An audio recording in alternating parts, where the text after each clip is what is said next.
అస్సలాముఅలైకుం, నమస్తే. అందరూ బాగుండాలి అని నేను కోరుకుంటున్నాను. ఒక ప్రాంతంలో యేసు ప్రభువారు వెళ్తున్న మార్గము సముద్రం వైపు వెళ్తున్నారంట.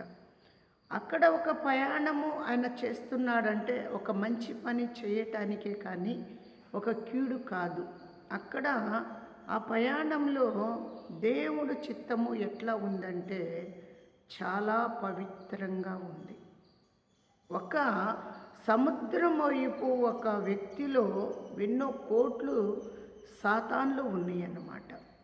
ఆ సాతాన్లన్నీ తీయటానికి యేసు ప్రభు వారు వెళ్తున్న మార్గము అక్కడ చాలా జాగ్రత్త కలిగి చాలా చక్కగా హాయిగా ఉంది అన్నమాట.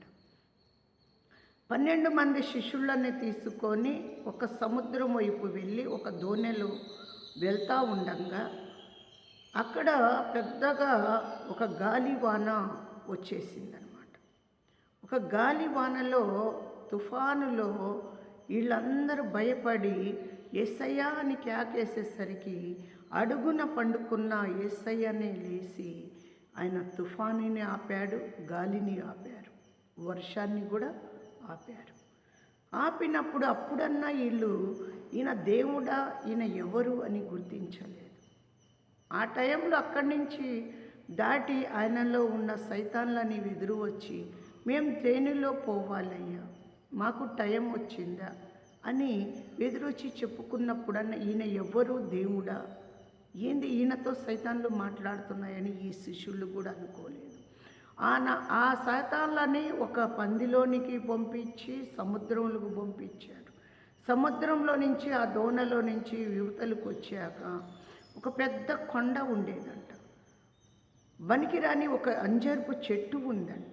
ఆ అంజరపు చెట్టుని చూసేసరికి అది మాడి మసైపోయిందనమాట. అది బనికిరాదు అనుకున్నాడు దేవుడు, భూమి మీద లేకుండా చేశాడు. అలాగనే వీళ్ళు చూసినప్పుడైనా ఏంది ఈ చెట్టుని చూస్తేనే దేవుడు, ఈయన ఎవరు దేవుడా కాదా అని అనుకోలేదంట. ఒక చెట్టునే మాడిపోయింది అంటే మనం ఎంతగా ఉండాలి జాగ్రత్తగా అని అనుకోలేదన్నమాట. ఒక కొండ వైపు చూసి దేవుడు చెప్పాడంట, ఈ కొండని ఎత్తి మీరు సముద్రంలో పడేయండి అన్నాడు. సముద్రంలో పడేయాలంటే వీళ్ళ దగ్గర ఏ ఆయుధాలు లేవు కదా, మేమెట్లా పడేస్తాం, మా దగ్గర ఏ ఆయుధాలు లేవు, ఇంత పెద్ద కొండని మేము సముద్రం ఎలా పడేస్తాము. చాలా చక్కగా, ఎందుకంటే ఈ రోజుల్లో దేవుడితో నడిచిన వారే దేవుడు లీలలు, దేవుడు మహిమ, దేవుడు ఘనత పొందలేదు, వాళ్ళు అభించపడలేదు. అలాగనే దేవుడు చెప్పాడంట, నువ్వు ప్రార్థన చేస్తే కొండలాంటి కష్టాలు కూడా సముద్రం వైపు పోతాయి అన్నాడంట. ఆ తర్వాత కొంత దూరంలో వచ్చినప్పుడు దేవుడి చిత్తము ఒక ప్రాంతానికి వెళ్ళి మీరు ప్రార్థన జరపాలయ్యా అన్నాడంట. హో, మాకేమైంది, మేము జరుపుతాము అన్నారంట. వెళ్ళారు చక్కగా. యేసు ప్రభు వారు వెళ్ళలేదు, 12 మంది శిష్యులని ఒక గ్రామానికి వెళ్ళారు. ఆ గ్రామంలో మొదటి సేవకులు, మరి మొదటి తోమా అనే శిష్యుడు అక్కడ సేవ చేస్తున్నారు, అక్కడ బోధ చెప్తున్నారు. ఈ టైంలో మీరందరూ ఏమి చేస్తారమ్మా అన్నాడంట. మేమందరం ఏమీ చేయమండి, ఈ టైంలో మేము భోజనాలు వండుకుంటాము, పొలాల నుంచి వస్తాము, కష్టాల్లో నుంచి కూలినాలి చేసి వచ్చి భోజనాలు వండుకొని స్నానాలు చేసి మంచిగా భోజనం తిని హాయిగా పండుకుంటామండి అన్నారు. చాలా చక్కగా చెప్పారు, ఈ రోజుకి అయిపోయింది, మీరు పోయి పండుకోండి అన్నాడంట. అలాగ శిష్యుడు ప్రతి సేవ అక్కడ చేశారు. యేసు ప్రభు వారు వాళ్ళతోనే ఉన్నాడు, కానీ వీళ్ళకు తెలియదు కదా, దేవుడు మనతో ఉంటాడు, మనం ఏం మాట్లాడేది వింటాడు, చూస్తాడు. వీళ్ళు 12 మంది జయంగా మేము వచ్చాము, మేము బాగా బోధ చెప్పాము, మేము మంచిగా జయంగా వచ్చామని ఇక్కడ దేవుడి దగ్గర గంతులేస్తున్నారంట. యేసు ప్రభు వారు అరిచేతిలో చూపిస్తున్నాడంట, ఈ టైంలో మీరేం చేస్తారు? ఈ టైంలో మేము భోజనాలు వండుకుంటాము, స్నానాలు చేస్తాము, మంచి నిద్రపోతామయ్యా అని.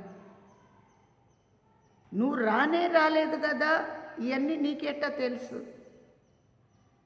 అనే ఆశ్చర్యము పోయి ఈయననే దేవుడు అని అనుకోలేదంట. ఆ టైంలో కూడా ఆయనకు సిలువ వేసినాకనే ఈయన దేవుడు అనుకున్నారంట. అలాగనే దీపం ఉండంగానే ఇల్లు చక్కబెట్టుకోవాలి. యవనస్తుడుగా ఉన్నప్పుడు నువ్వు యవన పాయము పవిత్రంగా ఉంచుకోవాలి. చక్కగా సంపాదన నీ కుటుంబానికి ఇచ్చుకోవాలి. నీ కుటుంబము చల్లగా ఉండాలని దేవుడి దగ్గర ప్రార్థన, ప్రతివారు బాగుండాలని ప్రార్థన చేసుకోవాలి. ఈ లోకము చాలా చిన్నది, చాలా భయంకరమైనది కూడా. చాలా జాగ్రత్త కలిగి కూడా మనం ఉండాలి. అందుకోసమే ఈ లోకం కొరకు ప్రార్థన. తండ్రి, ఈ దేశాల కొరకు, ప్రతి జిల్లా మండలం కొరకు, విలేజ్ల కొరకు ప్రార్థన, ప్రతి జీవి కొరకు ప్రార్థన. నీ నామంలోనే ఘనత, ప్రేమ, సమాధానం. తండ్రి, మీకే వందనాలు, మీకే స్తోత్రాలు. ఘనమైన కార్యాలు మీరు జరిపించి యేసు నామంలో అడిగి వేడుకుంటున్నాం తండ్రి, ఆమేన్.